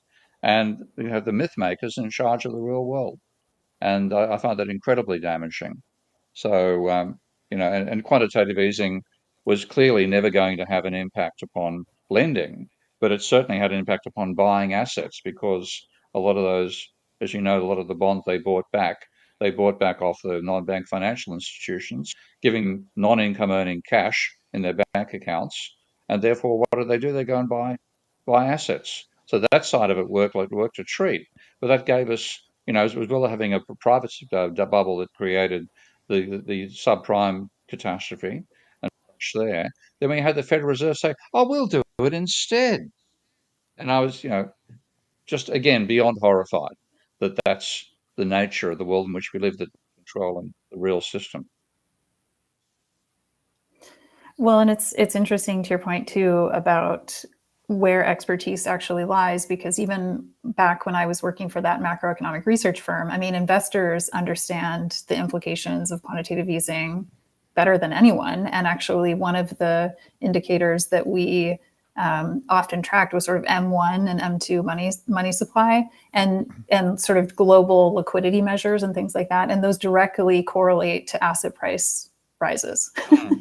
As the investors knew this, but the Fed refused to sort of admit this to themselves and actually still maintains that there's no distinction between asset inflation and price inflation, and sort of like CPI versus, asset prices inflation. So, I do just find it interesting, again, how these collective myths have such profound consequences for everyday people. And it does give me optimism, I suppose, and I do feel that there is increasing openness, I think, as we bump up against these sort of ecological limits, and many of the cracks of that foundation seem to be really starting to show in major ways, as particularly with insurers and sort of, the all of these assumptions we have even about how to measure and value assets in the economy are really coming under strain in very practical ways, I think, for a lot of the major players. And so to me, it seems as though there is an opportunity to insert, much more, I hate to use the term rational, but I don't know, more holistic, perhaps, less reductionistic types of thinking into these systems in hopes that we could reshape them to better, serve us in the future. But I'm curious where you sort of. see those avenues of potentiality or hope. Steve, Denise, can I just jump in just for a moment, just for our chatters sure. there on the asking a few questions, and I've been leaving them, and I wanted to just have a look at some of them. Like, so those of you listening, if you want to pop some new questions in for us, and we'll try to answer them as we go, just for a few minutes. But so, the question: who owns the Fed? From Danger Zone there, either Denise or I don't know if it's a joke question or serious. I'm not sure. Respond as you feel you should. Steve, do you want to go take that one first? Well, it's a typical situation for America. It's a public-private institution. It was mainly formed by the public, but as Denise said earlier, it was formed in 1913 because there were so many booms and busts, and we're having an informal system of lender of last resort for all that period of time. This is bringing in a formal lender of last resort, and as that function, both a lender of last resort and a clearinghouse, those are essential operations for a capitalist economy. So it's extremely important that those operations continue. The trouble is, who gets to run them? Neoclassical economists. And we get caught the myth makers making the rules about the real system. Very good, Larry Summers saying that he owns it. I have a feeling that's not actually Larry Summers. So, and actually, I got your chapter 12 this week on Substack, Steve, and this still astonishes me that you can see your analysis of the Great Depression and what led up to it, and that the Fed had been involved in earlier times to that, and had been in existence for a while before it. But yet, people, economists, are still arguing about what caused it and trying to blame the Fed, the Fed's introduction on it, and so on. It's like still seen as this really divisive thing, even though it was there to stabilize the system that was incredibly unstable beforehand. It's almost like people have forgotten what happened in the Gilded Age. Is that part of the story and the myth making? It is part of the myth making. I mean, for example, I've just actually, my Gravel software is about to come out commercially in a couple of weeks' time, so I'm playing with that with more extensive data sets. But the data set for the Consumer Price Index, put together by the Bank of International Settlements, and that has data in the UK going back to the 1600s. And when you look at the data, of course, we know that there's been a period of rapidly rising prices since about 1935, 1940. Prices have been rising ever since. But you would think that they were rising beforehand. Now you think it means the prices are rising now and they were stable beforehand. No, in fact, you look at the English data, there are gigantic price fluctuations: 40% increase, 35% fall, etc., etc. So the low average inflation of the pre Second World War period wasn't because you had less volatility in prices. You had far more volatility, but it was volatility towards the downside as well as the upside. And then those periods of falling prices caused deflationary pressures, which sent people bankrupt. So falling prices wouldn't matter if we didn't have debt. Now, in the neoclassical textbook, you don't have private debt. In the real world, you do. So those periods of deflation caused enormous economic and social crises. And a major reason for the formation of the Fed was to end those crises. Now, to some extent, that has happened. We haven't had a massive period of deflation since the Great Depression, whereas we had deflation every 10 to 15 years, if not faster than that, in the pre-World War II period, certainly the pre-Federal Reserve system existing. So, we don't realise why we've got what we have, and we're using what we have for the wrong reasons. Well, and it's my understanding that yeah. Oh yeah, no, completely agreed. It's my understanding too that in in the U.S. at least in 1907 there was a big bank panic and sort of financial crisis, and that J.P. Morgan essentially was the single backstop to keep to keep liquidity flowing. And it was at that point that people realized, okay, we don't want this type of concentrated economic power and control in the hands of one person, even though he acted beneficently in this instance. And that really catalyzed as well the creation of the Fed. And so I totally agree that I'm not a Fed basher in the sense that I think that they're an incredibly important agency, and you saw even the cryptocurrency sort of libertarian people wishing they had a central bank when all of their when FTX and all of these other central nodes started to disintegrate. And actually, you did have some of the major players then coming in to backstop, and so that function is incredibly important. But I think they've become too sort of narrowly constrained, even with their own mandates, and sort of to me, it's a bit disingenuous to focus so narrowly on sort of unemployment and inflation when, at the same token, they have the ability, they have all of the actions that they're taking, sort of similar to what we were saying before, keep pitting workers against capital owners in ways that are fundamentally entrenching, the power of capital owners. So even if you get full employment, it's like workers still don't stand a great economic chance in this country. And so I find that, difficult to sort of square that circle. Yeah, I mean, and the neoclassical economists have very even-handedly suppressed workers and enhanced financial capitalists. That's what they've done. It's all been totally offhand, totally independent, and we've got a totally financialized world courtesy of it. And we've not just destroyed workers, we've destroyed the productive capability of the industrial sector as well, particularly in America. I think the extent to which that hasn't happened in China is why China has carried the global economy for the last 20 or so years, because I don't think they're stupid enough to fall for neoclassical economics. I hope. They're teaching that shit these days rather than teaching cardboard cutout Marxism, which they used to do. But they still seem to be run by engineers rather than by economists, and that is a major advantage they've got over the economist-dominated world that America is now part of. Well, they don't have to dig themselves out of the sort of neoliberal free market myth making as well, because I lived in Singapore actually growing up for 3 years, and Okay. I find it very interesting that the Heritage Foundation, which is a conservative think tank in DC, always lists Hong Kong and Singapore as the number 1 and 2 freest economies in the world, which I'm sort of like, what kind of mental gymnastics do you have to do to pretend that Singapore is a free market economy? It's just insane, right? Because they have so much state intervention. 80% of Singaporeans live in state-owned housing, right? Sovereign wealth fund that invests heavily in state-owned enterprise. So they never lost industrial policy, which the West did for 40 years, and now it's back.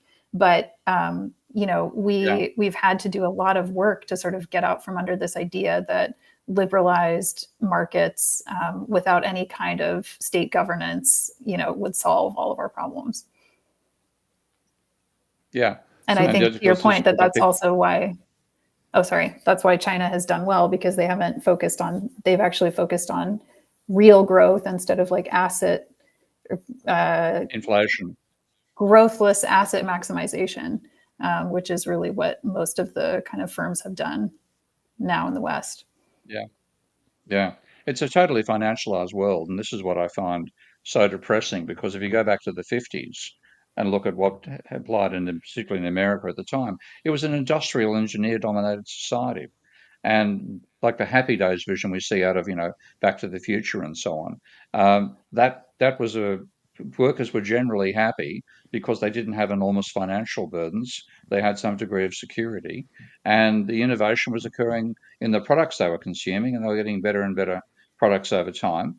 And that was a very different world to what we're in now, where all the so-called libertarian elements of neoclassical economics haven't been liberty for the industrial sector. They've been liberty for the financial sector. And therefore we have this, massive amounts of debt, financial decisions dominating everything, including, for example, little firms like, say, for example, Boeing. And then what comes out of that is you're destroying capitalism over the long term rather than promoting it. So this new book that I'm writing for Canada, I was researching our IPO market, which, public firms have been disappearing, public listings have been disappearing in the US and in Canada for a number of years.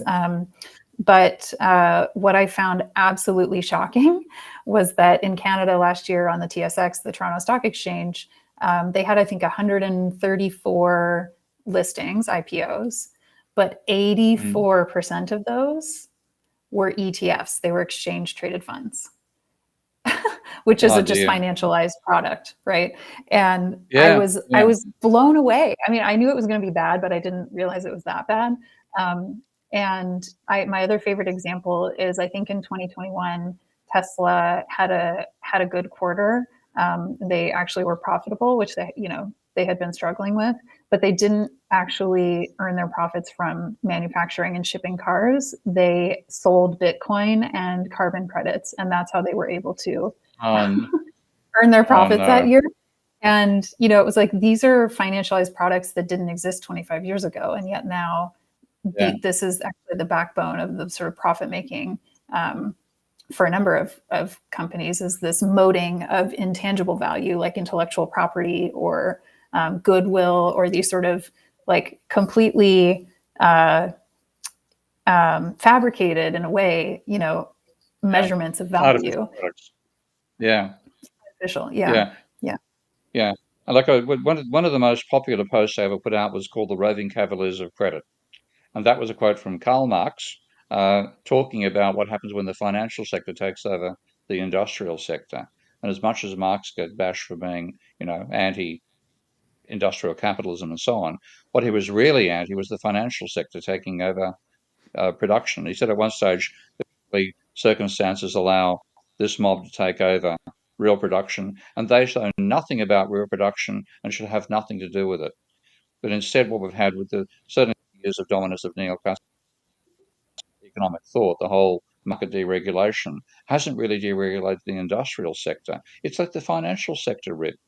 And now like in terms of private debt, we're carrying times the private debt that existed back in the 1950s, and and the amount of debt, the private debt, which of course mainstream economists ignore. They focus upon government debt, as you know. But that is what has distorted our economy, giving us asset price bubbles. And the governments, of course, has added to that. You mentioned quantitative easing. Yes, that they've continued inflating asset prices. And to this day, you get this crazy come where rising asset prices are really good and rising commodity prices are really bad. Imagine having a report where people said, "Isn't it great? The price of carrots has increased by 5%." They'd go, "You're joking. That's bad." The price of houses increased by 5%. Oh, that's fabulous.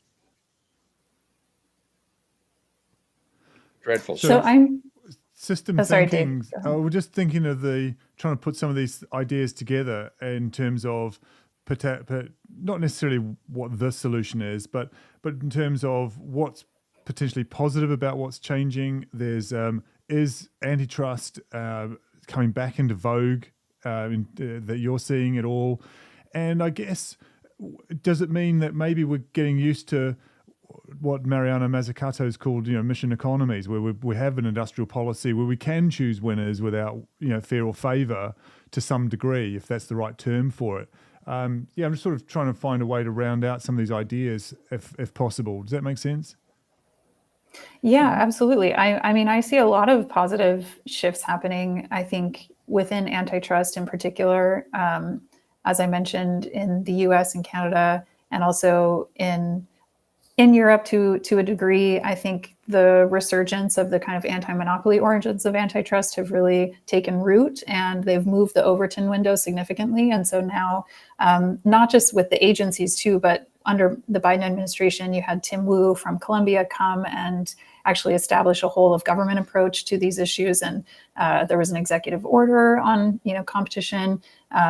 So you're really seeing marshaling kind of all of the potential of relevant agencies to address these problems and also to see them as interconnected problems. So again, because the US government, sometimes the agencies are at odds with each other, right? So the DOJ is trying to sue Google, and then the USTR is going around touting digital trade all over the world. And so how do you actually have a cohesive framework for dealing with market power issues? And so I see a lot of really amazing things happening there.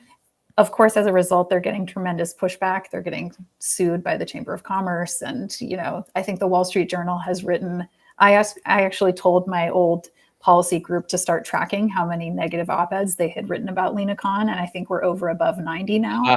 Wow.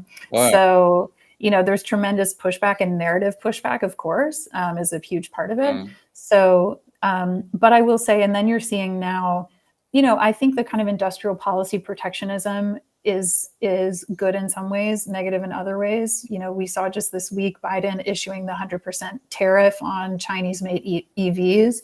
That obviously benefits U.S. industrialists and workers here, maybe not benefiting consumers. But I do think that this notion that the state, the sort of Reagan quote about the scariest words in the English language are "I'm from the government, I'm here to help," like that.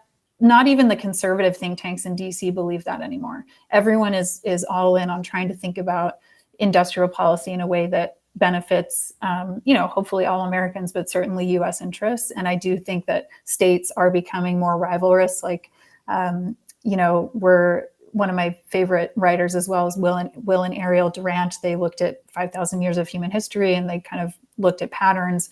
And one of them was you go through cycles of cooperation and conflict globally. So I do think we're getting more conflictual between nation states, and that will have certain benefits, and certainly different drawbacks. But I guess more broadly, I do feel like there's a kind of openness to new ideas that there hasn't been in a very long time. So it feels like with Steve's work and other people who are here, the ability to kind of insert some of this new thinking, I think, could actually move things quite profoundly and quite quickly, much more so than we realize. There was a chat there that came up. We've just missed it, but it's quite funny. It was mirroring Reagan's quote, "I'm a tech bro, and I'm I'm here to help. I'm a tech bro, and I'm here to save mankind." There we go. The scariest words. I'm a tech bro, here with a platform, and I'm here to save mankind. So yeah. Sorry, Steve, you look like you're about to say something. It was, but I've forgotten it. No, I'm sure you've got something to say about Reagan's and Thatcher's destruction of the industrial policy concept. Well, I mean, it's good to hear that it's coming back, but I think it might be coming back too late, because imagine being, you're trying to stop the captain of the Titanic crashing into an iceberg, and 2 meters from the iceberg, he hands you the wheel of the ship, so you get the blame as the ship goes down. That, unfortunately, is how I feel we're facing at the moment, because particularly in my work on climate change, neoclassical economists like William Nordhaus are going to be responsible for the billions of deaths, certainly of all life forms, possibly of humans alone. Absolutely dreadful outcomes coming our way. And that's maybe the critics of free market capitalism had a point. Bit late. So I've got I've seen the work of Stephanie Kelton, is a good friend, and she's been marvelously influential in changing people's thinking about the deficit. We've still got the deficit myth still dominating how policy works, but thank God there's openness to that idea. I get some traction as well. So there are alternative voices, and you say industrial policy has come back at the level of things like the IRA, and that's a great change over the Reagan days. But we're going to turn the ship around just before it smashes into a cliff.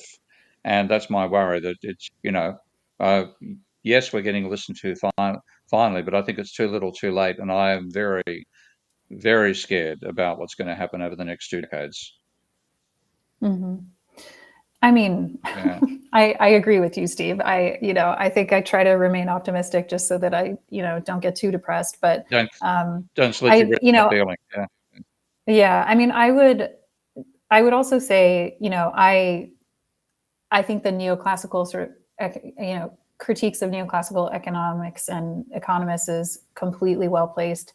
I also think, though, that the incentive structures within capital markets and financial systems are so baked in now that that's where I really feel depressed, is because the kind of, even our understandings of and measurement of profit and sort of the perpetual need at every single level of intermediation in the financial system to generate that kind of profit.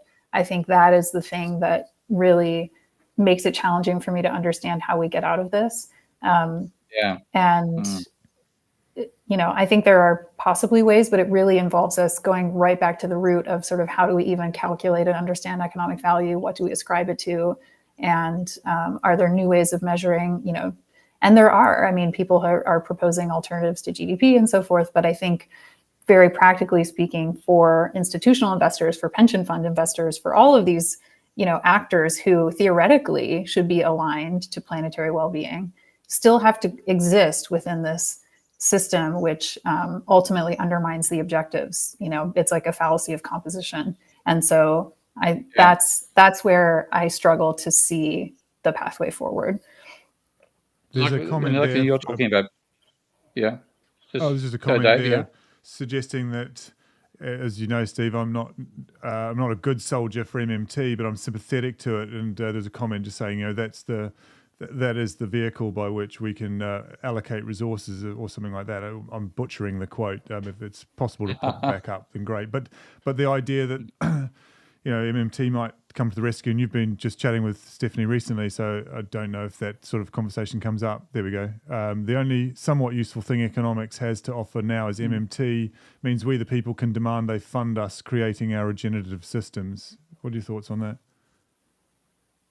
Well, I mean, it'll be the same as the Second World War. When we realise how serious this is, people forget about the fact we're issuing bonds and put as much money as they possibly can into trying to harness resources for regenerative systems and for attenuation. But at the time that starts happening, climate change will be destroying the physical facilities which we can do that. And like you would have seen the storms in Texas just the last couple of days, tornadoes in Texas wiping out, not wiping out, but destroying the windows on high-rise buildings. That's going to become far more common. That world, how the hell do you respond to what is actually a physical threat? So yes, we'll learn how to marshal the money. We'll do it when we finally realize how serious the predicament we're in is. But by the time we start doing it, those physical resources are going to be being destroyed by the thing we're going to be trying to attenuate. And the greatest danger I've seen is if the AMOC goes, the Atlantic Meridional Overturning Circulation. And of course, there's an economist there, one Richard Toll, when he told us the AMOC was slowing down, said good, because according to his analysis, the AMOC slowing down will increase global GDP by 1.1%. And dreadfully stupid research, but that's the sort of garbage that economists have got us into. So, partly my feeling about what is possible for the future comes back to what you were saying earlier, Denise, about the persistence of stories and so on. And the neoclassical economics comes out of the atomistic definition of individual freedom that is part of the West way of thinking. When I think the only way which we can actually survive with the planet is something out of North American Indian philosophical attitudes towards our role as the we should be tending the garden of nature, not raping it, and the yin and yang attitudes you'll find in Buddhist philosophy, where we can hold two contrary positions are necessary for a system to hold together. Whereas with the West, it's all we want socialism, we want capitalism, we want the blah blah, and there's never a thought that it's a complex system. It needs complex structures, and you need countervailing powers in various places. As unions used to be once firms, now we've destroyed the unions, and people are saying, "Oh, that doesn't look like such a good idea after all, does it?" Well, and I think to your point, Steve, most sort of mystical spiritual traditions across the globe, whatever their origin, make ample room for sort of paradox and non-dualism and antimony, where two seemingly oppositional things can actually be true at the same time. And maybe this is a nice way to end our conversation, but I had a chance to go to Plum Village 2 years ago, which is Thich Nhat Hanh's monastery. It's a Buddhist monastery. And there I learned about the concept of interbeing and this idea that we're completely inextricably linked and connected to every living being, even the material world, like rocks, they see as sort of animate, and that all of life is just a continuation. So even there's no such thing as a lifespan, because when our physical bodies die, the bacteria and the other living creatures that are hosted in our bodies continue on. And so it really is this much more mystical way of understanding our place in the world, that it isn't just this atomized sort of, what's the Da Vinci? What's the Da Vinci guy in the circle? What's his name again? Is that David? That he made a statue called David, but is that oh also my god, David? oh my goodness, why am I forgetting? Anyways, but that notion that the symmetrical square and the circle guy. where everything's perfectly. Is that one? Yes. Oh my goodness, what is it? Anyways, it doesn't matter. But yeah, that's just this notion that we're these atomized, individuals that are completely cut off from nature, bounded, autonomous, rational man. Doesn't make any sense. That's so much part of the neoclassical thinking, and that's what's going to be destructive. Because Vitruvian man, thank you. Right? Someone Which one? in the comments got Vitruvian. it. So, Vitruvian man. Okay. Thank you. Everyone's piling in now. There's actually an article in the Conversation UK, which is a science-based periodical. So they report on news that's topical once a week. For those that don't know, but they base it on science, and so you don't get anything. They're not just trolling for eyeballs. But one of the ones that was out recently was for a legal change in the textbooks and also in encyclopedias and so on to make human beings part of the natural world and the way that we talk about them. And I can't remember the exact breakdown of how they were doing it, but it was a legal challenge. But the main idea was that, Denise, was that actually the way that we talk about ourselves as being separate from nature is a major part of the problem. Obviously, just changing that doesn't fix it, but it's more than symbolism. It's part of, as we were talking about earlier, this separation that's been required from nature to make us able to, I guess, dominate it in many ways. That's part of the puzzle, isn't it? I was reminded of. Sorry, go ahead. Oh no, I just saw something the other day that said, economists estimate that 60% of GDP is based on nature. I was like, isn't it 100%? I mean, how do you? Yeah, try 100%. Try again. Yeah. I mean, but that's how it infects the thinking, right? Where you can have this very separated, sort of notion of reality. It's very strange. Denise, do you find the real world as an externality? Yeah.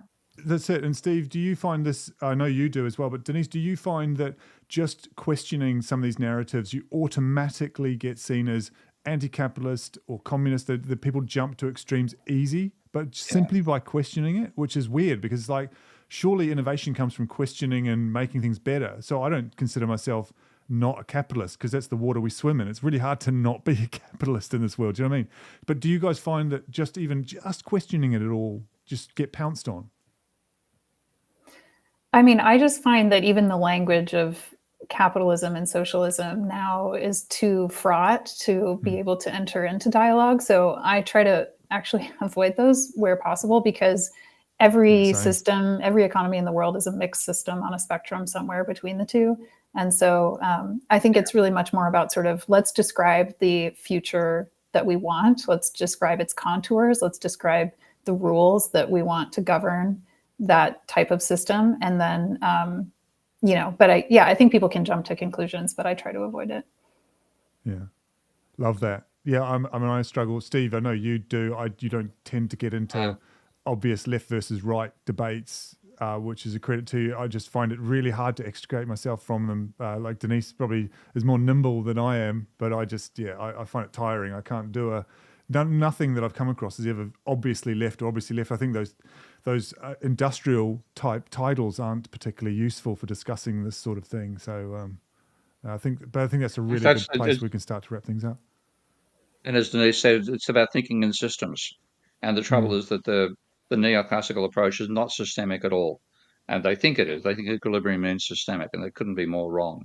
But yeah, that's, I've got to say, I really appreciated meeting you and having this conversation. And I hope to continue it both through this show and otherwise later. But congratulations on the work you're doing. And you've got the sort of perspective I think we need. And we certainly are not getting. Oh, thank you so much, Steve. It's really been an honor to be in dialogue with you. I've admired your work for a while. So thank you for all the work you're doing and seeding in the world. It's really important. Thank you. And thanks, Dave. Thank you to my team here, Dave, and all the rest. Yeah. Denise, anywhere obvious that people can find you if they're wanting to learn more about? I mean, obviously there's your books you might want to just remind them of, and then where they can find you easily. Sure. So denisehearn.com. You can send me a message there. I've been more active on LinkedIn than I have been on Twitter recently. That's the book I co-authored with Jonathan Tepper. I've got a new book out that we just picked the title called The Big Fix. that's coming out this October with my co-author Vass, who's a fellow Canadian. So yeah, would love to hear from folks. Feel free to reach out. Very, very good. Well, for those of you still listening, there's Anne Pettifor will be back on the show with us next week, helping us understand policy and macroeconomics, unless it's been rescheduled. As far as I understand, it's still the plan. Sadly, I'll be away, but I'll be listening in. Till then, the best way to mess with the system is through a random act of kindness, which is something completely irrational and doesn't fit in any economic model. And you can do that by supporting Steve on Patreon or by subscribing to his work on Substack. Until next time, take care, stay safe, and all that good stuff. Ciao for now. Okay.